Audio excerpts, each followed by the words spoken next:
लहानपणी शाळेत असताना आपण एक कविता शिकलो तो आठवतंय?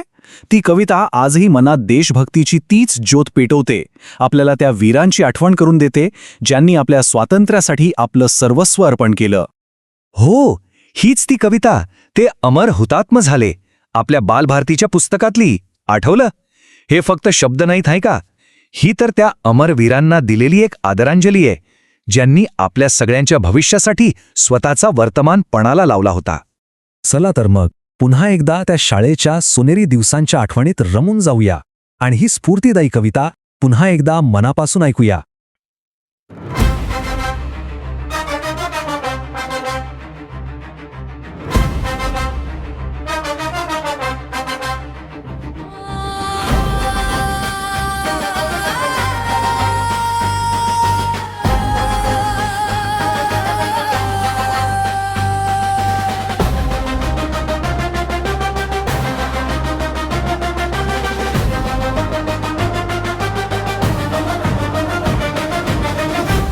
देशासाठी लढले ते अमर हुतात्मे झाले. सोडिले सर्व घरदार, सोडिला सुखी संसार, ज्योती समजीवन जगले.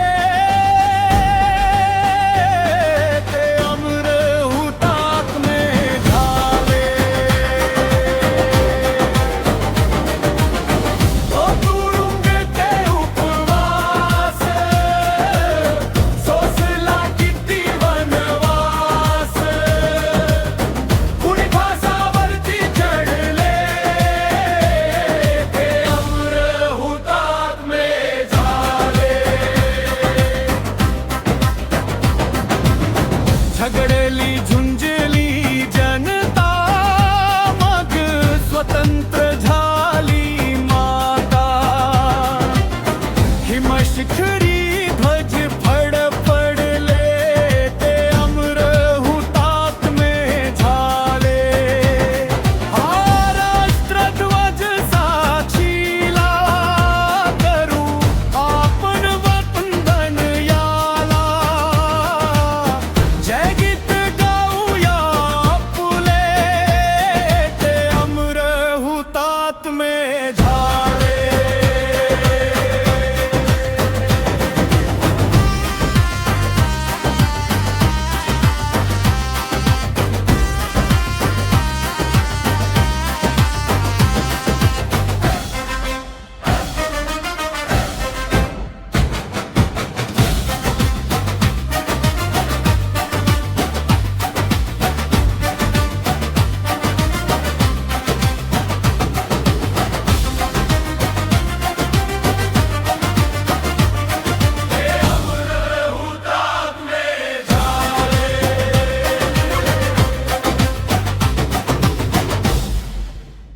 खरंय, हे शब्द ऐकताना आजही अंगावर काटा येतो.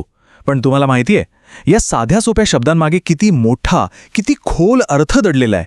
चला, तोच अर्थ आता आपण जरा जवळून समजून घेऊया. ही कविता म्हणजे खरं तर त्या वीरांच्या महान त्यागाची एक गाथाच आहे. विचार करा, त्यांनी देशासाठी काय काय सोसलं असेल. आपलं हक्काचं घर, आपला सुखी संसार, सगळं म्हणजे सगळं काही पणाला लावलं. तुरुंगवास भोगला, उपासमार सोसली, वनवास पत्करला, कल्पनाही करत नाही अशा अनेक हाल अपेष्टा सहन केल्या. आणि इतकंच नाही, काही जण तर आपल्या देशासाठी हसत हसत फासावर गेले. आणि हाच मुद्दा सगळ्यात महत्त्वाचा आहे, नाही का? आज आपण जे स्वातंत्र्य अनुभवतोय ना, ते काही सहज मिळालेलं नाही. ते त्यांच्या याच बलिदानाचं फळ आहे. फक्त आणि फक्त त्यांच्यामुळेच आपली भारतमाता स्वतंत्र झाली आणि आपला तिरंगा डौलाने हिमालयाच्या शिखरावर फडकत आहे. म्हणूनच बघा, ही कविता फक्त इतिहासाचा एक धडा नाहीये, ती आपल्याला खूप काही शिकवते. शौर्य म्हणजे काय, त्याग काय असतो, देशावर प्रेम कसं करावं, आपल्या राष्ट्रध्वजाचा सन्मान कसा करावा, आणि सगळ्यात महत्त्वाचं, एक नागरिक म्हणून आपली जबाबदारी काय आहे, ही सगळी शाश्वत मूल्य ही कविता आपल्या मनावर बिंबवते. या कवितेचं ना आपल्या सगळ्यांच्याच मनात एक खूप खास स्थान आहे.